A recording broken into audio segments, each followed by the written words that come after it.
Olá, consumidor, bem-vindo ao programa da ADECO, a única associação que atua em defesa dos seus direitos o tempo todo e em diversos sectores. Por isso, consumidor, é tão importante o seu apoio, pois um consumidor bem informado e comprometido muda uma sociedade. E hoje escolhemos os seguintes temas para ajudar-lhe a fortalecer os seus direitos.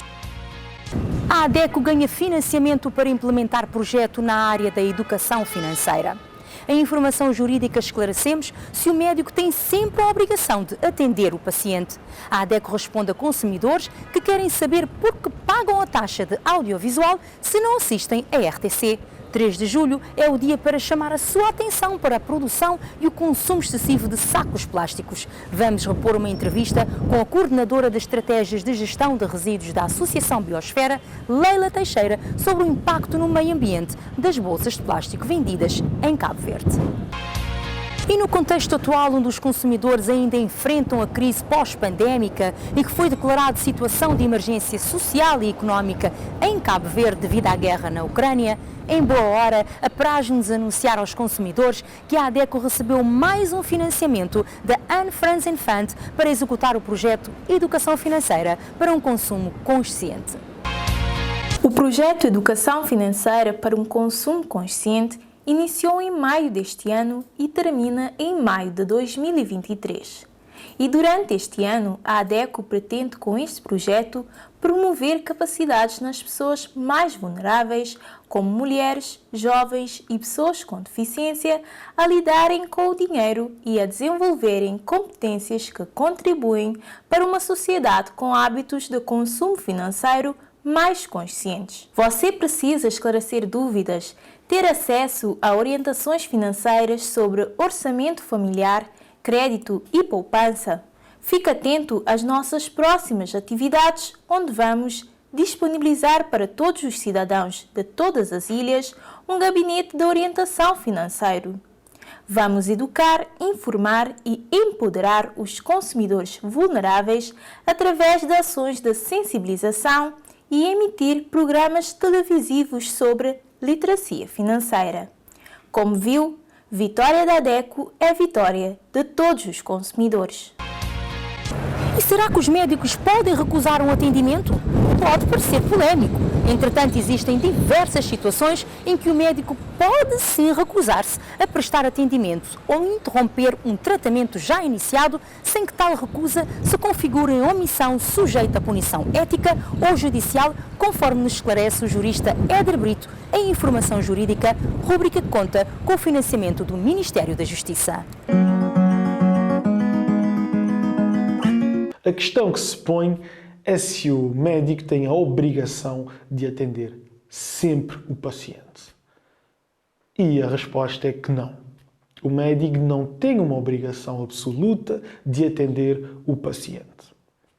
Visto que existirão casos em que o médico poderá renunciar à assistência ao paciente.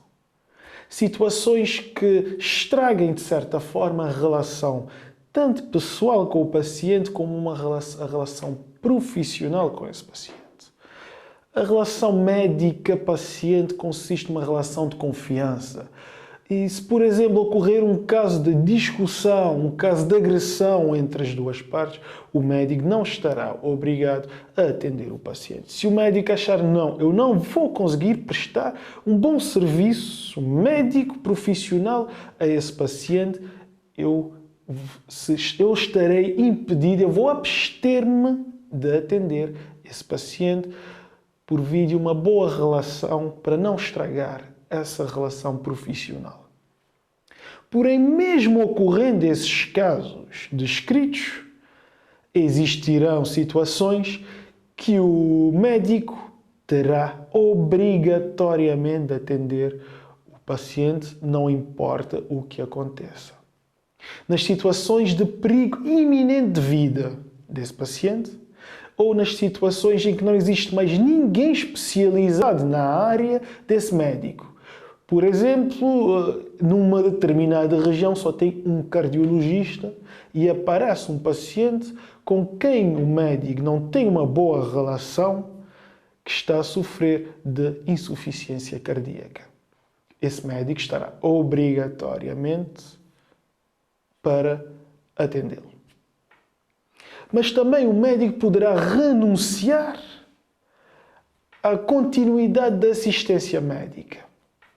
Ou seja, já está a tratar o paciente e o médico poderá renunciar. Porém, terá de se observar três requisitos cumulativos para que o médico possa efetivar essa renúncia. O primeiro deles é, ele terá de informar previamente o doente ou os familiares do doente, que não mais atendê-lo-á.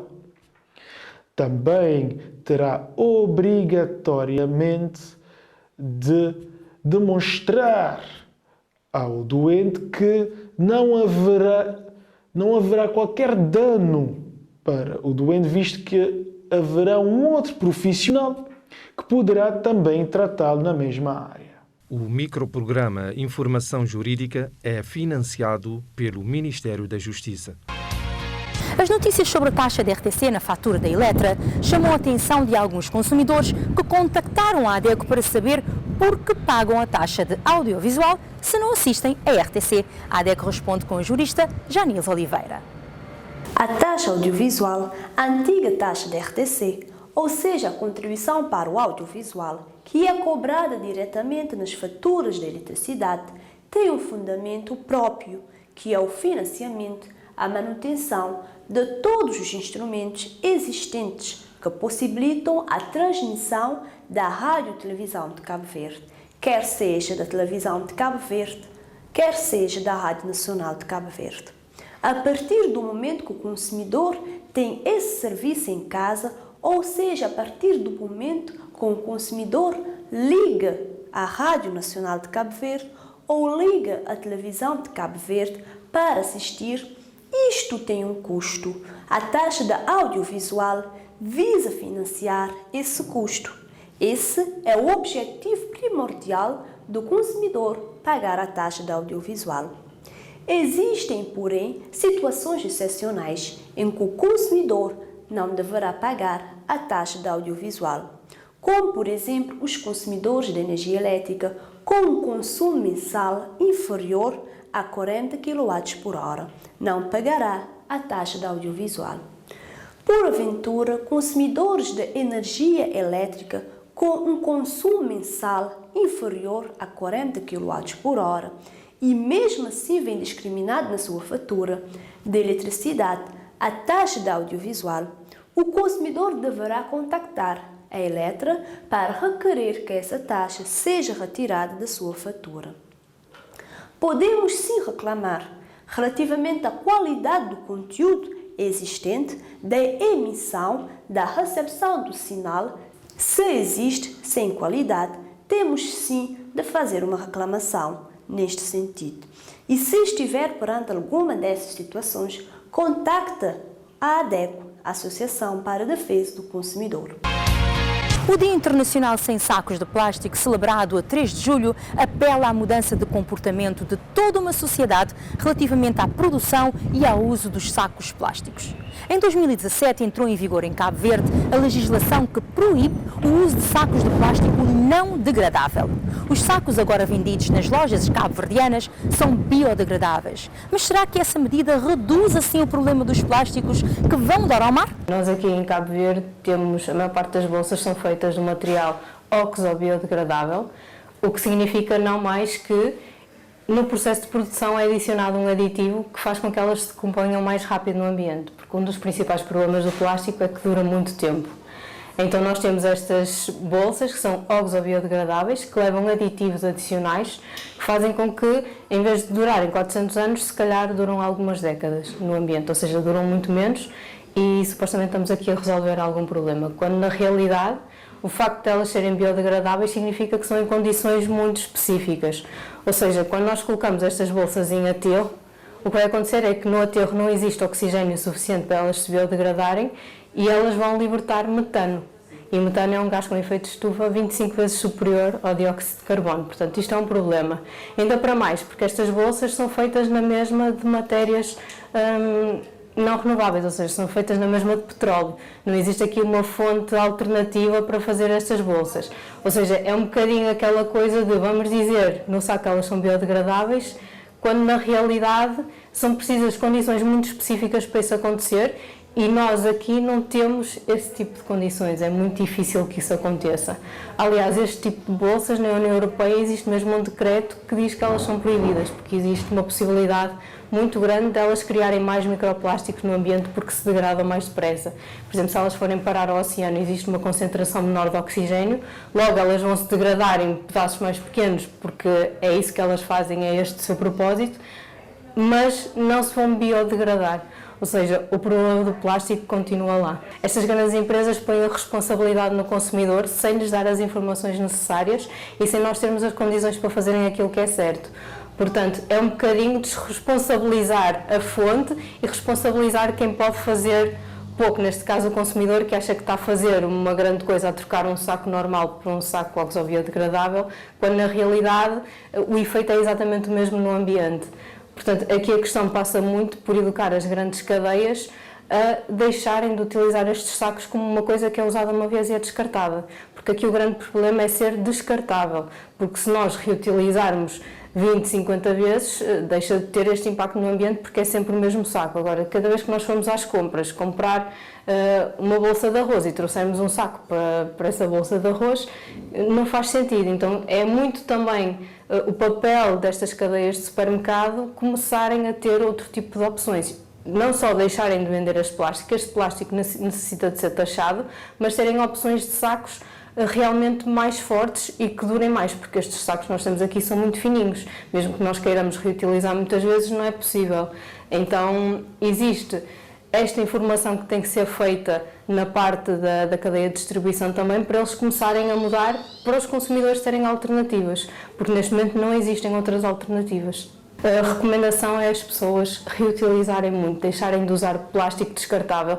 Não só plástico, qualquer tipo de material que seja para usar uma vez e deitar fora, está a fazer mais danos no ambiente do que propriamente bem, mesmo que seja papel, porque apesar do papel se degradar de uma forma diferente do plástico, o que é bom, precisa de muitos recursos para ser produzido. O papel não vem do nada, são muitas árvores que são deitadas abaixo. O processo produtivo é muito pior, só para vos dar assim uma ideia, o processo produtivo do papel é pior que o processo produtivo do plástico em termos de gastos de água e de gastos de energia. Ou seja, no momento do descarte o papel é melhor, mas se nós olharmos para o ciclo de vida todo, não é. Ou seja, estamos novamente aqui a enganar um bocadinho o consumidor, a dar-lhe uma opção mais sustentável, quando na realidade é mais uma vez essa desresponsabilização das organizações que estão por trás. Então aqui a grande questão é nós deixarmos de utilizar estas coisas, fazermos os possíveis para começarmos a reutilizar cada vez mais, a levar os nossos próprios sacos às compras, a ter aqueles sacos como se usava antigamente para ir ao pão, tornar a usar os sacos para ir ao pão, usar saquinhos para ir à fruta, porque não faz sentido esta cultura do descartável a que nós chegamos. De cada coisa que nós precisamos é usar e chegar a casa e deitamos fora, e muitas vezes fica ao ar livre e vai parar ao mar, porque nós estamos em ilhas, não é? Não há outro sítio onde o lixo vai parar. Portanto, aqui a grande questão é esta, é deixarmos de usar produtos que são para usar uma vez e deitar fora. E a missão de trazer informação útil às pessoas. A ADECO atua pelos consumidores cabo-verdianos em diversas causas importantes, seja pressionando as autoridades ou denunciando empresas. Dê uma força para que esse trabalho continue. Você só precisa associar-se à ADECO e pagar uma cota mínima mensal no valor de 100 escudos e está a proteger os seus direitos. Como sempre, nós estamos disponíveis para atender os consumidores, em particular os nossos associados, através dos nossos contactos que estão a passar no rodapé. Veja ou reveja os nossos vídeos, notícias e artigos com temas de interesse para si no Facebook, no Twitter, no YouTube, no jornal impresso Terra Nova ou escute-nos nas nossas 12 rádios parceiras. Nós voltamos na próxima quinta-feira à mesma hora em defesa do consumidor.